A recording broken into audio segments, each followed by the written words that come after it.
Legenda Dongeng Cerita Rakyat Banyuwangi Part 2. Putri Surti sangat terkejut mendengar cerita dari kakaknya. Ia pun menceritakan bahwa dirinya sudah menjadi istri dari Raden Banterang.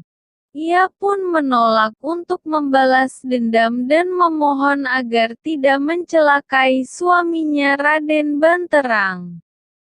Mendengar cerita adiknya tersebut, Rupaksa sangat marah. Namun, ia tidak memaksa dan memberikan sebuah ikat kepala kepada Surti. Rupaksa pun menyuruhnya untuk disimpan di bawah tempat tidurnya. Pertemuan Surti dengan kakaknya tidak diketahui oleh suaminya.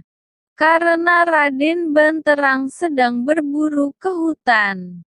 Namun, suatu hari, saat Raden Banterang berada dalam hutan, ia dikejutkan dengan kedatangan seorang laki-laki yang berpakaian compang camping menghampirinya.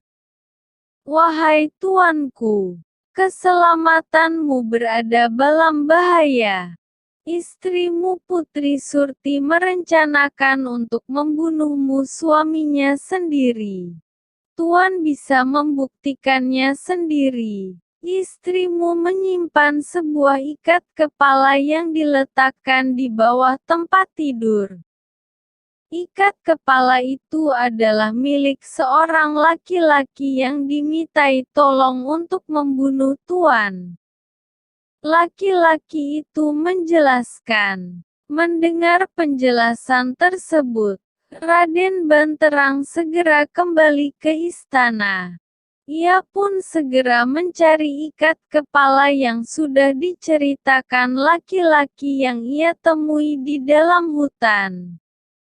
Ia pun sangat terkejut, karena ia menemukan ikat kepala tersebut.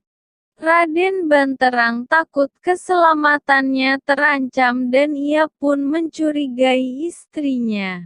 Maka, ia pun berniat untuk mencelakai istrinya sendiri. Putri Surti pun menjelaskan asal ikat kepala tersebut. Raden Banterang berniat untuk menenggelamkan istrinya di sebuah sungai.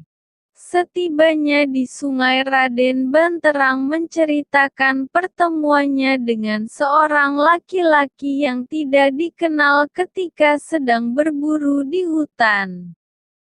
Surati pun menceritakan pertemuannya dengan kakaknya Rupaksa yang ingin membalaskan dendam kepada Raden Banterang. Setelah menjelaskan hal tersebut, tidak membuat hati Raden Banterang cair.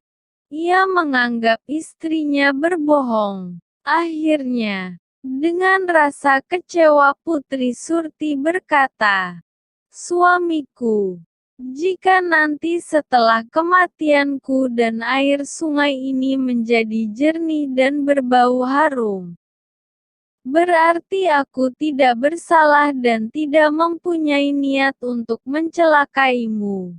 Namun, jika air ini tetap keruh dan berbau busuk, berarti aku bersalah," kata Surati menangis. Raden Banterang menganggap apa yang diucapkan istrinya adalah sebuah kebohongan. Maka, ia segera mengeluarkan keris dan menusuk pinggang istrinya. Bersamaan dengan itu, Surati terjatuh ke tengah sungai dan hanyut terawa arus. Tidak lama setelah hanyutnya Surati, terjadilah sebuah keajaiban.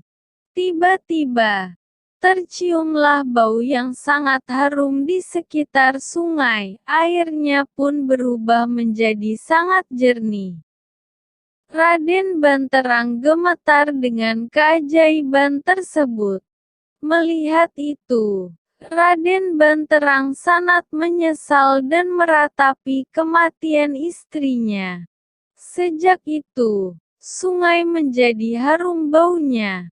Dalam bahasa Jawa disebut Banyuwangi. Banyu artinya air dan wangi artinya harum.